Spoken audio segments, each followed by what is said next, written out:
नमस्कार, मैं हूं आपके साथ सोनम राय। बुलेटिन की शुरुआत करते हैं। उत्तराखंड के मुख्यमंत्री पुष्कर सिंह धामी ने महाशिवरात्रि के पावन अवसर पर प्रदेशवासियों को शुभकामनाएं दी। रुद्रपुर दौरे पर पहुंचे मुख्यमंत्री ने त्रिशूल चौक पर भव्य त्रिशूल का अनावरण किया। इस दौरान पूरा क्षेत्र हर हर महादेव के जयकारों से गूंज उठा। त्रिशूल चौक से गांधी पार्क तक शोभा यात्रा निकाली गई, जिसमें बड़ी संख्या में शिव भक्त शामिल हुए। हरिद्वार से गंगाजल लेकर आए श्रद्धालुओं ने मुख्यमंत्री का स्वागत किया। मुख्यमंत्री ने 100 करोड़ रुपए से अधिक की विकास योजनाओं का लोकार्पण और शिलान्यास भी किया।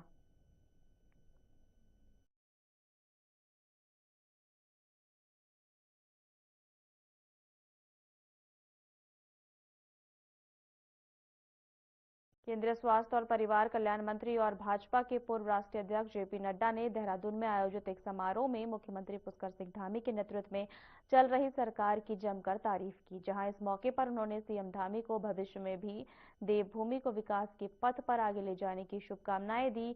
तो बता दें कि इस अवसर पर समारोह को संबोधित करते हुए केंद्रीय मंत्री जेपी नड्डा ने कहा कि वो आज देवभूमि उत्तराखंड में आए हुए हैं और यहां मुख्यमंत्री पुष्कर सिंह धामी के नेतृत्व में प्रदेश सरकार पूरी ताकत के साथ दिन रात प्रदेशवासियों की सेवा में लगी हुई है।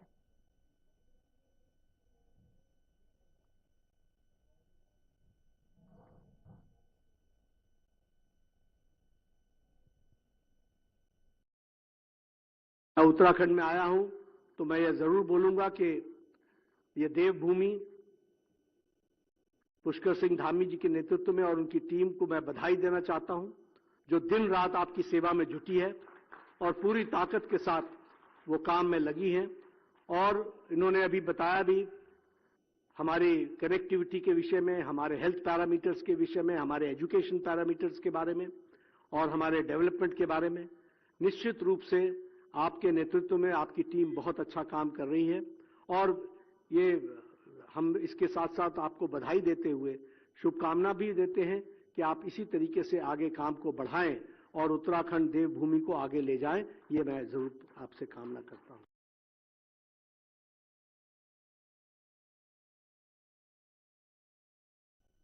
इस वक्त की बड़ी खबर आपको बता दें, देहरादून चार धाम के कपाट खुलने की तिथि तय हो गई है। 19 अप्रैल से शुरू होगी चार धाम की यात्रा।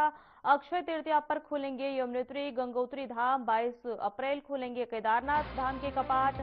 सुबह 8:30 बजे खुलेंगे केदारनाथ के कपाट। 23 अप्रैल को खुलेंगे बद्रीनाथ के कपाट। सुबह 6:15 बजे खुलेंगे बद्रीनाथ के कपाट। एक बार आपको फिर से बता दें, देहरादून में चार धाम कपाट खुलने की तिथि तय हो गई है। 19 अप्रैल को चार धाम की यात्रा शुरू होगी। खबरों में आगे बढ़ते हैं। उत्तराखंड की ग्रीष्मकालीन राजधानी गैरसैनी स्थित भराड़ीसैंण विधानसभा भवन में अब लोक कला और संस्कृति का भी केंद्र बन रहा है।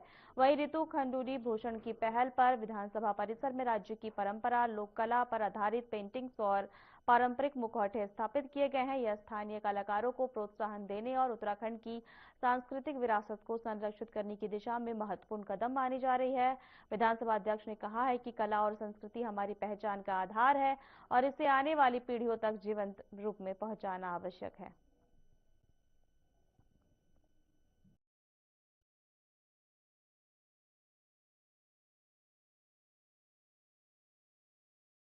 कल्चर है, जो हमारे यहाँ देवी देवता हैं, जो हमारे यहाँ मेले होते हैं, उनकी अगर हम तस्वीरें बनवा पाए, पेंटिंग्स बनवा पाए और अपनी फोटो गैलरी पे अपनी गैलरीज में लगा पाए, तो जहाँ एक तरफ बच्चों को प्रोत्साहन मिलेगा, वहीं दूसरी ओर हम अपना कल्चर भी वहाँ पर दिखा पाएंगे। इसी के तहत मैंने भराड़ीसैंण में हमारी जो गैलरीज हैं सदन की या भवन की जो गैलरीज हैं, उसमें हमने गंगा माँ की। उत्तराखंड की राजधानी देहरादून में बीजेपी कोर कमेटी की बैठक संपन्न हुई है, जहां इस मौके पर बैठक में केंद्रीय स्वास्थ्य मंत्री जेपी नड्डा, मुख्यमंत्री पुष्कर सिंह धामी, सांसद सहित कई मंत्री मौजूद रहे। तो वहीं इस बैठक की जानकारी देते हुए बीजेपी प्रदेश अध्यक्ष महेंद्र भट्ट ने बताया कि बैठक में 2027 चुनाव की रणनीति पर चर्चा हुई। देखिए, भारतीय जनता पार्टी के पूर्व राष्ट्रीय अध्यक्ष और केंद्रीय मंत्री श्री जगत प्रकाश नड्डा जी आज देहरादून थे और हमारे आग्रह पर उन्होंने हमारे प्रदेश कोर टीम की बैठक में वो रहे। मुख्य रूप से 3 बिंदुओं पर बैठक में चर्चा हुई। सबसे पहले तो मैं नड्डा जी का हृदय से आभार व्यक्त करता हूँ। उन्होंने पिछले दिनों के कार्यक्रम और सरकार की गतिविधियों पर सरकार और संगठन की पीठ थपथपाई। देहरादून में प्रदेश की बिगड़ती कानून व्यवस्था को लेकर भारतीय राष्ट्रीय कांग्रेस ने पुलिस मुख्यालय कूच किया। प्रदर्शन का नेतृत्व प्रदेश अध्यक्ष गणेश गोदियाल ने किया, जिसमें प्रीतम सिंह सहित बड़ी संख्या में कार्यकर्ता शामिल रहे। पुलिस ने बैरिकेडिंग लगाकर प्रदर्शनकारियों को मुख्यालय से पहले ही रोक दिया। इस दौरान कार्यकर्ता और पुलिस के बीच धक्का मुक्की भी हुई तथा जमकर नारेबाजी की गई। प्रदेश में ध्वस्त हुई कानून व्यवस्था के खिलाफ पूरे प्रदेश के लोग बहुत ही आक्रोशित हैं और कांग्रेस पार्टी आज जो ये चेतावनी के रूप में हमारा जो असली कार्यक्रम है वो 16 तारीख को है, लेकिन जिस प्रकार से रोज इस प्रकार की घटनाएं घट रही हैं, तो आज चेतावनी के रूप में हम सब लोग पुलिस मुख्यालय तक जाएंगे और इस सरकार को चेताने का काम कर रहे हैं, पुलिस को चेताने का काम कर रहे हैं कि पुलिस अपनी जवाबदेही से मुंह न मोड़े और सत्ता में बैठे हुए लोग अपनी जवाबदेही को समझें और अगर नहीं इनको राज्य चलाना आता है।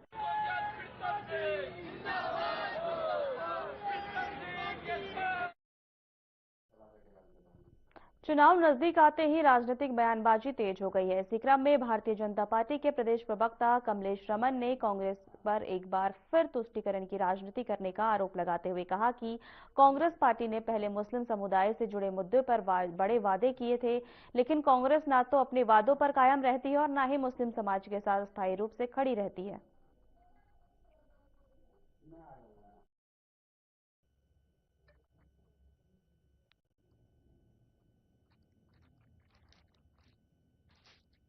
देखिए, बात सच्चाई की है और जब कोई व्यक्ति कुछ कहता है या करता है तो उसे मुकरना नहीं चाहिए और ये बात सच है। जब वहां पर सहसपुर में किसी व्यक्ति ने, अकील अहमद जी ने जब वहां प्रेस करी और अपनी जो 22 मांगे थी उनको रखने का काम किया 2022 में, क्योंकि वो पार्टी ज्वाइन कर रहे थे तो उन्होंने अपनी मांगे रखी। उन्होंने बहुत सारी अपने समाज के लिए मांगे रखी जिनको मानने का काम किया। उसमें स्पेशल एक मुस्लिम यूनिवर्सिटी भी है। तो देहरादून सहित प्रदेश में लगातार सामने आ रहे आपराधिक घटनाओं पर विनोद चमोली ने चिंता जताते हुए कहा कि अपराध तो अपराध है और ऐसी घटनाएं प्रदेश की फिजा को प्रभावित करती है। खासकर देहरादून में हालात ज्यादा गंभीर दिखाई दे रहे हैं। हकीकत ये है कि अगले बार देखिए, दो अलग अलग पहलू हैं। अपराध तो अपराध है और प्रदेश की फिजा बिगड़ रही है और देहरादून में स्थितियां ज्यादा गंभीर हैं। ये सीधी सीधी सरकार के लिए भी एक चुनौती है कि कैसे इस पर नियंत्रण पाया जा सके। और दूसरा पहलू ये भी है कि अपराध घटित तो हो रहे हैं, लेकिन खुलासा भी साथ के साथ हो रहा है और पुलिसिंग काफी सक्रिय है और लोगों को पकड़ा भी जा रहा है और अपराध के लिए उनको सजा के लिए भी लोग चलाएंगे लोग होगा।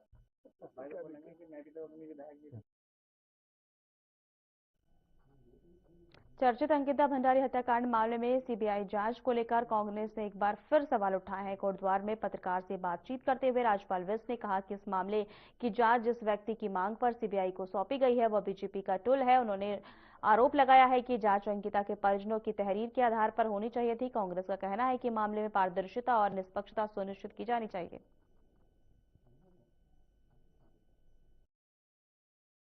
पूरे मुद्दे को, अंकिता भंडारी जो हत्याकांड था उस पूरे मुद्दे को ठंडे बस्ते में डालना चाहती थी, उसको उन्होंने लाग लपेट किया और लिपापोती उसमें लगातार चलती रही है। अंकिता के मां, उनके पिताजी के द्वारा जो आवेदन किया गया था, जो प्रार्थना पत्र दिया गया था, जो एफआईआर उनके तरफ से होनी चाहिए थी, उसको न करके एक ऐसे व्यक्ति को उसमें टूल बना दिया गया जो कहीं ना कहीं सरकार के द्वारा ही प्रायोजित है और उसके एफआईआर पे ये सीबीआई जांच की बात हो रही है। महाशिवरात्रि के पावन अवसर पर पूरे देश के साथ ही ऋषिकेश में भी श्रद्धा और उत्साह का माहौल देखने को मिल रहा है। तो वहीं इस दौरान 4 बजे से ही नीलकंठ महादेव मंदिर, वीरभद्र महादेव मंदिर, सोमेश्वर महादेव मंदिर और चंद्रेश्वर महादेव मंदिर में जलाभिषेक के लिए भक्तों की लंबी कतार लगनी शुरू हो गई है। तो वहीं इस दौरान भारी भीड़ को देखते हुए सुरक्षा के कड़े इंतजाम किए गए हैं।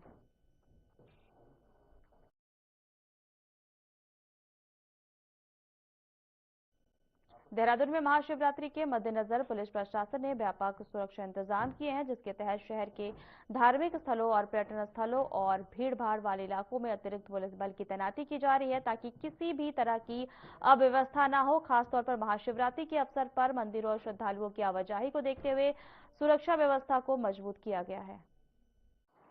शिवरात्रि का दिन है, इसमें दोनों ही दिवसों में महत्वपूर्ण पुलिस ड्यूटियां लगी रहेंगी। आज भी सभी को मैं इस संबंध में बताऊंगा। और कल महाशिवरात्रि का, जैसे आपने बताया है, जो हमारे महत्वपूर्ण धार्मिक जगह हैं, खासकर गुच्चू पानी का जो एरिया है, वहां पर ऑलरेडी काफी भीड़ रहती है, तो हमारा जो फोर्स है उसी हिसाब से लगेगा। किसी प्रकार का कोई भी अव्यवस्था ना हो, किसी प्रकार की किसी तरीके से। महानगर कांग्रेस कमेटी देहरादून के अध्यक्ष डॉक्टर जसविंदर सिंह गोगी के नेतृत्व में जिलाधिकारी देहरादून के माध्यम से उत्तराखंड के मुख्यमंत्री को ज्ञापन भेजकर प्रस्तावित विधानसभा बजट सत्र की अवधि कम से कम 21 दिन निर्धारित की मांग की गई है। ज्ञापन में कहा गया है कि सत्र में कम से कम 3 सोमवार शामिल किए जाएं, ताकि प्रश्नकाल और विधायी कार्य सुचारू रूप से संचालित हो सके। इसके लिए हम चाहते हैं कि विपक्ष को और सभी विधायकों को समय मिलना चाहिए पूर्ण रूप से, और साथ ही साथ जो माननीय मुख्यमंत्री जी के जो विभाग हैं, और सोमवार में जो प्रश्न के उत्तर और प्रश्नों का होता है वो अभी तक बहुत ही लंबित रहा है। हम चाहते हैं कि इस सत्र में किसी तरह से 3 सोमवार का समय मिल पाए, जो प्रश्नों के उत्तर जो हमारे विधायक और जो हमारे विपक्ष के नेता हैं जो चाह रहे हैं, उन प्रश्न भी वो उठा पाए और उसके उत्तर भी उनसे मिल पाए। इन तमाम बिंदुओं को लेकर आज हम लोगों ने सीएम साहब के नाम पे वक्त तो चला है ब्रेक का।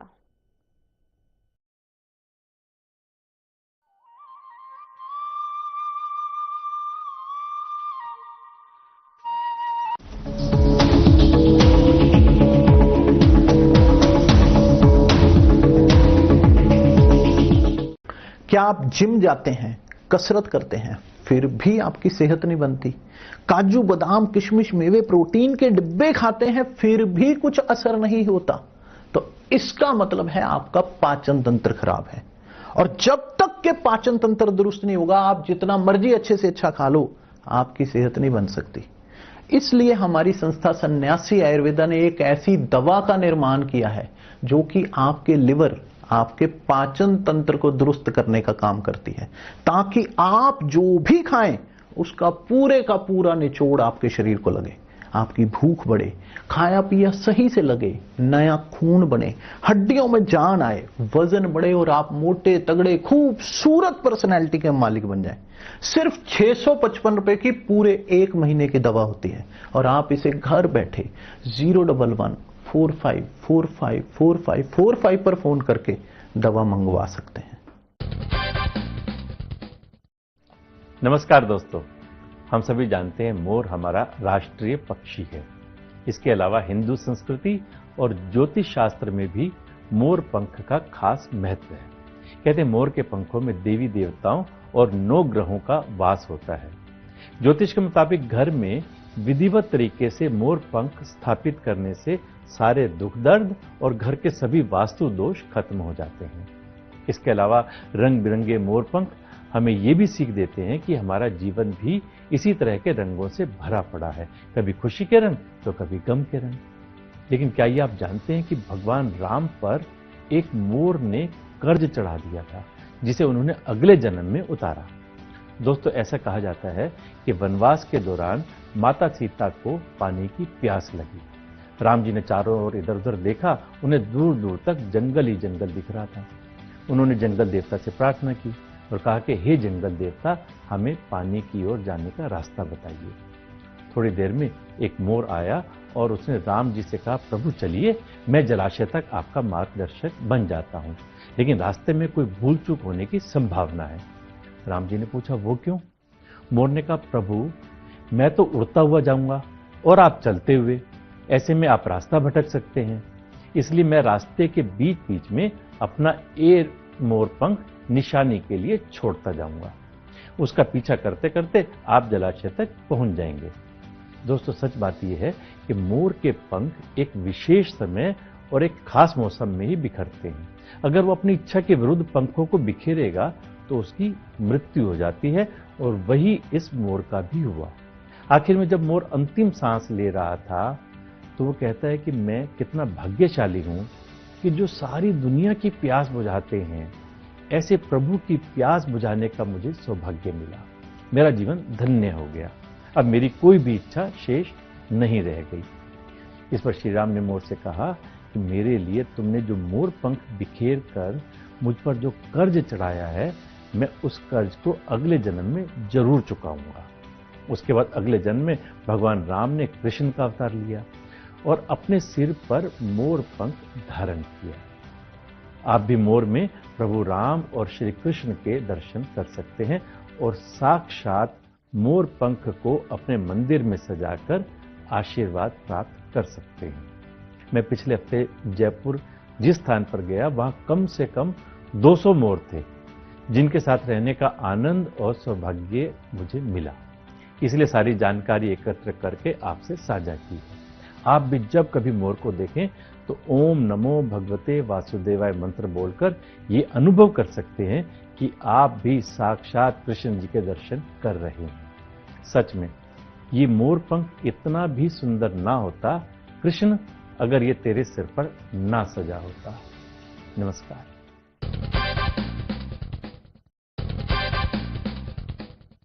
नमस्कार दोस्तों, एक बार एक सज्जन ट्रेन में अपने 25 वर्ष के बेटे के साथ सफर कर रहे थे। ट्रेन की खिड़की से बाहर देखकर लड़का चिल्ला रहा था, पापा देखो पेड़ पीछे भाग रहे हैं। पिता मुस्कुराया, लेकिन पास बैठा व्यक्ति इस युवक के बचकाने व्यवहार से थोड़ा परेशान हो गया। उसको अजीब सा लगा। थोड़ी देर बाद लड़का फिर चिल्लाया, पापा देखो कितने रंग बिरंगे सुंदर पहाड़ हैं, बादल हैं, नदियां हैं। पिता फिर मुस्कुराया, लेकिन पास बैठे व्यक्ति से अब नहीं रहा गया। उसे लगा शायद ये लड़का कुछ मानसिक समस्या वाला है, मेंटली रिटार्डेड है। उसने पिता को कहा, भाई साहब, आप अपने बेटे को किसी अच्छे डॉक्टर को क्यों नहीं दिखाते? पिता ने मुस्कुराते हुए कहा, हाँ दिखाया था। कल तक ये नेत्रहीन था, अब इसकी आंखों की रोशनी वापस आ गई है और इसे दिखने लगा है। इसीलिए इसे ये सब कुछ नया नया सा लग रहा है। दोस्तों, किसी के बारे में कोई धारणा बनाने से पहले उसकी सच्चाई को भली भांति जानना चाहिए। हो सकता है वास्तविकता कुछ और ही हो। कहते हैं ना, जो दिखता है वो होता नहीं, जो होता है वो दिखता नहीं। जनाब, देखकर परखना छोड़ो और लोगों को समझना सीखो। नमस्कार।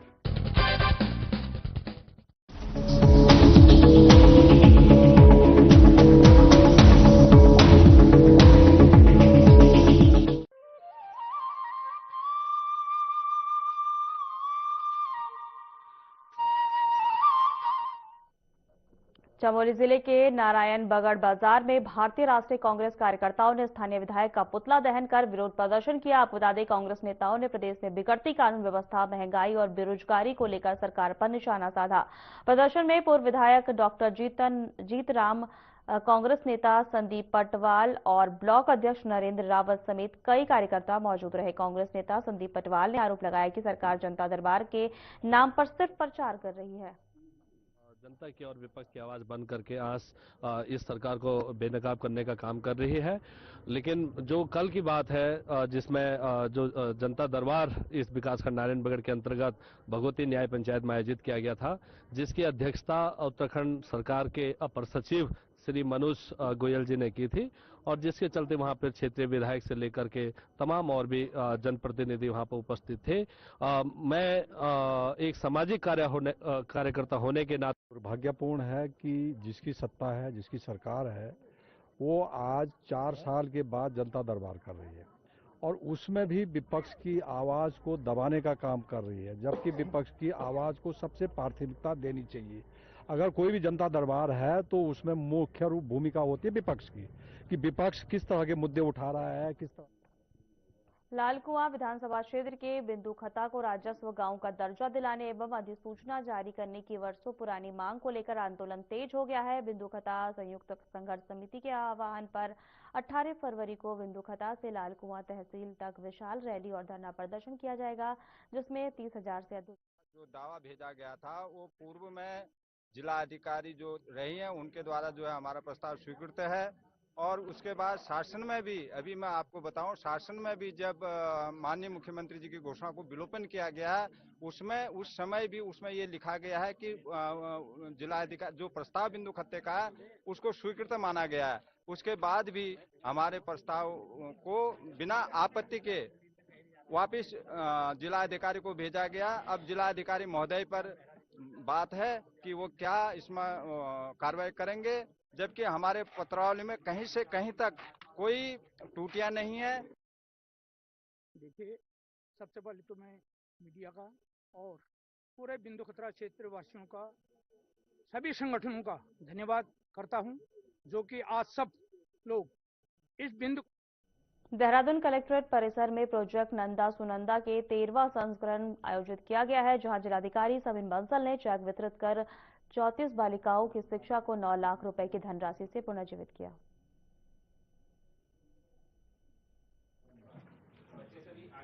की प्रेरणा से जो हमारे जिले में प्रोजेक्ट नंदा सुनंदा का पहल शुरू की गई है, आज उसका 13वां हमारा चरण था, जिसमें 35 बालिकाओं को इनेबल किया गया है कि वो अपनी शिक्षा रिज्यूम कर सकें, चाहे स्कूल्स में, कॉलेजेस में, ग्रेजुएशन में या पोस्ट ग्रेजुएशन में। तो ये हमारी ऐसी नंदा सुनंदा बालिकाएं हैं जिनके परिवार में कुछ फैमिली ट्रेजेडी हो गई थी, पारिवारिक त्रासदी हो गई थी, किसी के पेरेंट्स नहीं रहे थे, किसी के फादर कोविड में या एक्सीडेंट में या तो मृत्यु हो गई या पैरालाइज हो गई, और उनके पास आय का कोई भी स्रोत साधन नहीं।